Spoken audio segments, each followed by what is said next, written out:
Welcome back to our channel Pooja foods. ఈరోజు మన వీడియోలో కోకోనట్ బర్ఫీ ఎలా చేయాలో చూద్దామండి.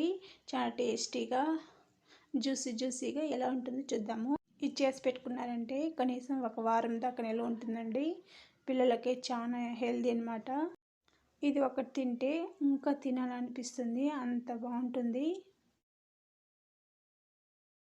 ఈ కోకోనట్ బర్ఫీ ఈజీగా మనము చేసుకోవచ్చండి. మనం సిమ్లో పెట్టుకొని ఈజీ ప్రాసెస్లో చేసుకున్నామంటే ఒక వారం దాకా నిల్వ ఉంటుంది. ఒక కొబ్బరిని ఇలా పైన తొక్కంతా తీసేసి ఇలా కట్ చేసి మిక్సర్ జార్లో వేసుకుని గ్రైండ్ చేసి పెట్టుకోవాలి. ఒక ప్యాన్ పెట్టుకొని అందులో 2 టేబుల్ స్పూన్ దాకా నెయ్యి వేసుకోవాలండి. మనం మీడియం ఫ్లేమ్లోనే చేసుకోవాలి. ఒక 2 టేబుల్ స్పూన్ దాకా నెయ్యి వేసుకోవాలండి. నెయ్యి ఇష్టం లేని వాళ్ళు బటర్ అయినా వేసుకోవచ్చు. మనం ఇందాక గ్రైండ్ చేసుకున్న కోకోనట్ని ఇందులో వేసుకొని పొడిగా వచ్చేదాకా మనము కలుపుతూ ఫ్రై చేసుకోవాలి.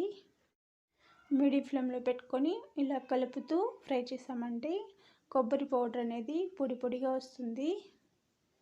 మంచిగా ఫ్రై అవుతుంది. పచ్చి వాసన అంతా పోయి బాగా కమ్మగా స్మెల్ వస్తుంది.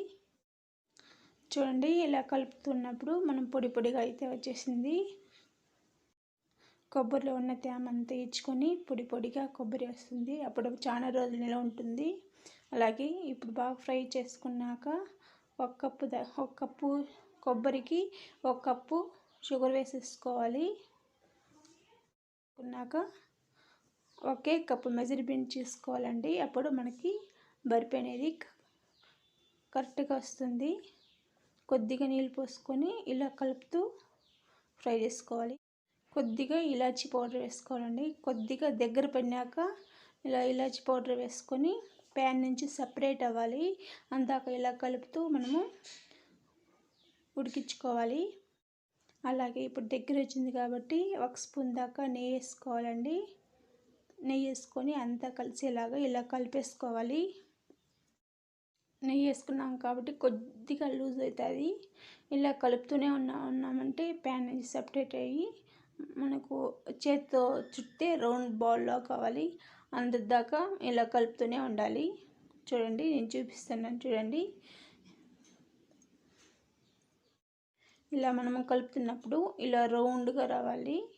వచ్చిందంటే కరెక్ట్గా వచ్చినట్టు. ఇప్పుడు మనము స్టవ్ ఆఫ్ చేసి ప్లేట్లోకి నూనె అప్లై చేసుకొని ఇలా వేసుకొని స్ప్రెడ్ చేసుకోవాలి.